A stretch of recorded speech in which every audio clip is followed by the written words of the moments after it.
Hey everyone.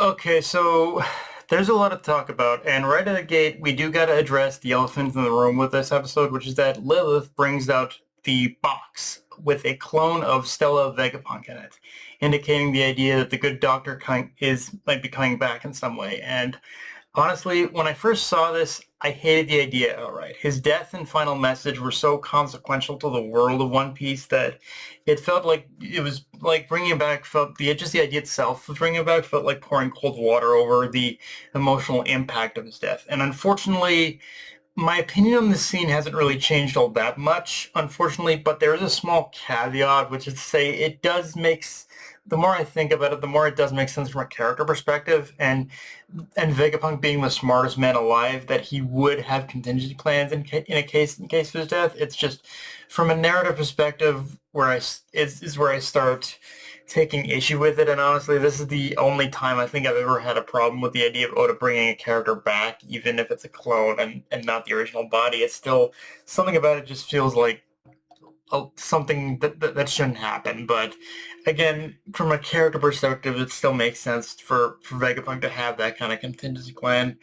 Having said that, after the introduction to a few other characters, like some of the children and Miss Angie, the Straw Hats split off, some going to the school library, others going on a tour with Gerd, and while Frankie himself stays behind to examine the tree itself that acts as the centerpiece of the island. And I like how each group has their own, is is having their own experiences and realizations about Elbaph. And what Luffy and Usopp learned, I think, in this episode is my personal favorite reality breaking moment, as they, for the longest time, have had this perception of what the village of warriors would be like. But already from playing with the kids, that perception has been broken into a million pieces in the sense that none of the children of none of the children are playing as a sense of training to be warriors. Literally just playtime during recess.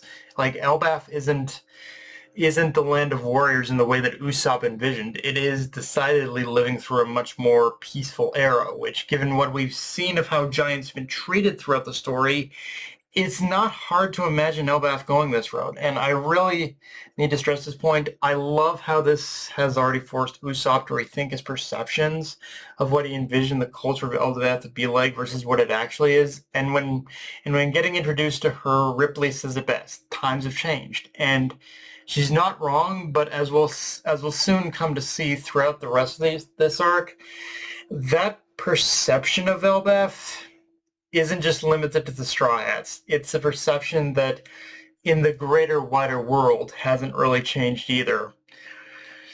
Because in saying that, we get a name drop on the King of Elbaph. His name is Harald. And it's with this singular character introduction where the true heart of this arc's conflict begins, because going along with what I just said, it's already made clear Harald was the driving force behind this peaceful era Elbaf is living in right now. However, you can already see that might be coming at the price of his death.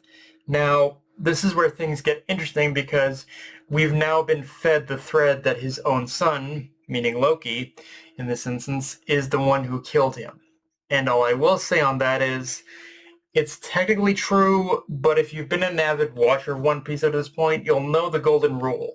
There's two sides to every story. And that is definitely the case here. Unfortunately, regardless of how it happened, the misfortune of Harald's death has already bled over into Elbaf's misfortune, as we see with that ending scene of the pentagram materializing and two hooded figures showing up.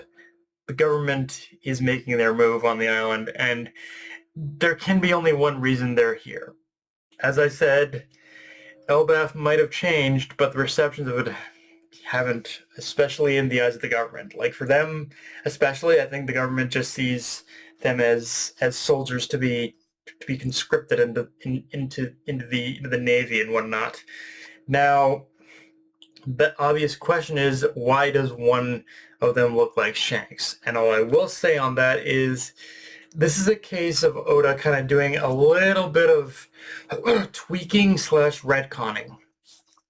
as this person who looks like Shanks is the same one who met with the elders during the Lovely arc. So it's not Shanks, but there is a reason he looks like him, which in itself does raise this does raise so many questions about Shanks' origins now, which, trust me, they are coming. Like, answers are going to be coming in waves in this arc. Like, this is another, like, Elbaph is another case of what I initially thought was just going to be, like, another kind of, like, setup arc, ended up ballooning into so much fucking more than it is. Like, the kind of world building Oda has done with Elbaph is actually kind of fucking psychotic. Like even more so than the world building he did in he did in Egghead arc.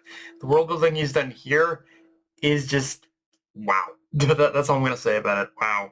Uh, of course, the reveals don't stop there, as Ripley also makes a passing comment about wanting to see Luffy's white form, and goes on to explain about a warrior in Elbaph myth that looks exactly like Nika. So, yeah, the Warrior of Liberation even extends all the way out here, which in itself shows that just how enduring and far-reaching the Sun God's legacy is, but also, you can tell in various moments with Ripley, she's the one who knows the most about Luffy, and that's only going to grow more true as this progresses and we learn who Ripley's husband is. So again, that's all I'm going to say.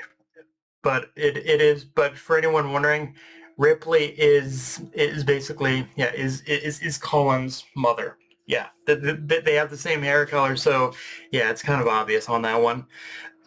Also, that moment where Robin enters the Owl Library and learns that Elbaph has been preserving Ohada's gathered knowledge, it really does bring a tear to the eye, knowing that all that struggle was for well, it wasn't for nothing. Ohada's knowledge does still live on, and seeing her smile like that, like she did as a child, was kind of the perfect cap off for this moment. Like it really kind of just, it was the perfect way to in order to end this off. And but yeah, guys, that's pretty much all I got for this review.